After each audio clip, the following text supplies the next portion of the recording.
SM. High school परिसरात तुफान राडा, युवकांच्या डोक्यात दगड घालून हल्ला.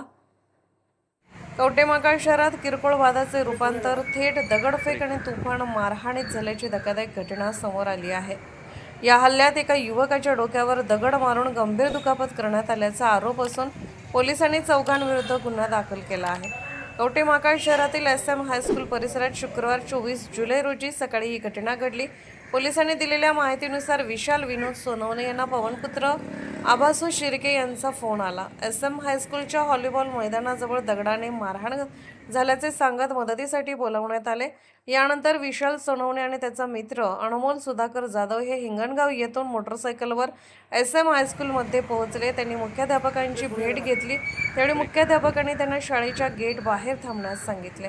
दरम्यान विशाल, अनमोल आणि तेजस जाधव हे शाळेजवळील वडा हाऊस समोर थांबले असताना अतिश जाधव, एक अपरिचित जाधव आणि समर्थ उर्फ समीर हनुमंत मोडदे तेथे आले.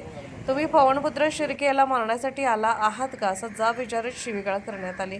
त्यानंतर अनमोल जाधव यांना लाथाबुक्याने मारहाण करण्यात आल्याचा आरोप आहे. ही मारहाण सोडवण्यासाठी विशाल सोनवणे पुढे आले असता अतिश जाधव आणि एका अपरिचित जाधव यांनी तेथील दगड उचलून त्यांच्या डोक्यात मारल्याचा आरोप फिर्यादीत करण्यात आला आहे.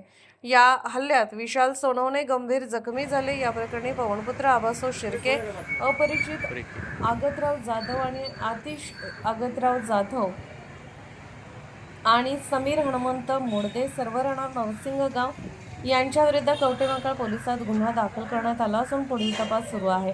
कवठेमहांकाळ सारख्या शांत शहरात भरदिवसा घडलेल्या या मारहाणीच्या घटनेमुळे परिसरात चिंतेचे वातावरण निर्माण झाले आहे.